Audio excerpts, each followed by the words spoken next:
In this video, we will continue our conversation about the filter pane by explaining some of the different options that are available in filter cards.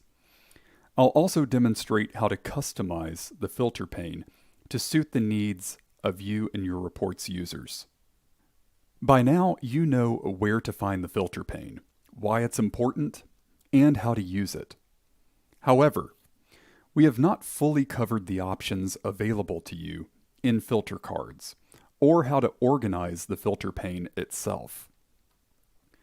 So let's discuss some of the different filter card settings and how to use the page formatting options to change the appearance of the filter pane.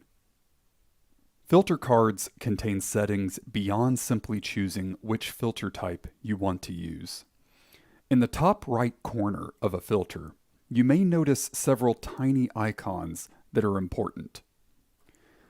The lock icon lets you lock any filters that you don't want online users of your report to be able to change. The eye icon determines whether a filter is visible or hidden to online users. And finally, the eraser icon gives your users the ability to quickly clear any selections they have made in the filter. Most of these options can also be configured by just right-clicking the filter and selecting what you want. You can also use this method to change the name of the filter card to something different. One last note. You may also be wondering what the tiny numbers are next to the checkbox items in a filter. Those simply indicate the number of times that filter item appears in the source data field. In this example, we can see that the value family appears in the genre field 7 times, and the value fantasy appears 4 times. You might be wondering, though, why you would ever want to hide filter cards, and that's a fair question. You may find yourself asked to develop reports that require you to apply filters for development purposes, and these filters may not be useful to the actual users of the report. For example, you may have a page in your report that contains sales data for the past 5 years, but your users only need to see the sales for the current year because that's the most important data. Well, you can apply a date filter to the page to display the data in the current year only.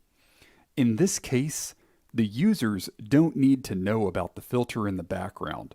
They just need to see the results. Similarly, you may find yourself in situations where you need to lock a filter so that users cannot change it. This is more common when your report has complex business logic built into it that requires multiple filter selections to be applied at all times. In these instances, keeping the filters visible so that users can reference them is probably quite useful, but locking them keeps users from accidentally breaking the filter logic. As for formatting filter cards, this is actually quite similar to the previous lesson's discussion of formatting buttons. Except instead of formatting based on whether the user hovers on the button, we can change the formatting based on whether a filter is applied or if it's available but not selected. Configuring these two states differently helps a card really stand out when a filter has been applied, so that your users know exactly how the data is being filtered at all times. For example, when a filter is applied, I like to use color to highlight it. In this case, a dark blue is used to indicate that the genre filter is applied. All of the available filters are grayed out when they are not in use. This trick makes the filter card that is being used really stand out. You can also filter the filter pane itself, which I will demonstrate in just a moment. But the goal is to make sure that your users can easily see which filters are applied at all times. You want to use color and font very wisely, and I personally recommend using either a dark or a light theme that emphasizes contrast. Think back to our previous discussion of good design. If you use competing colors in the filter pane, it might be more difficult for your report's users to figure out which filters are applied and which filters are available.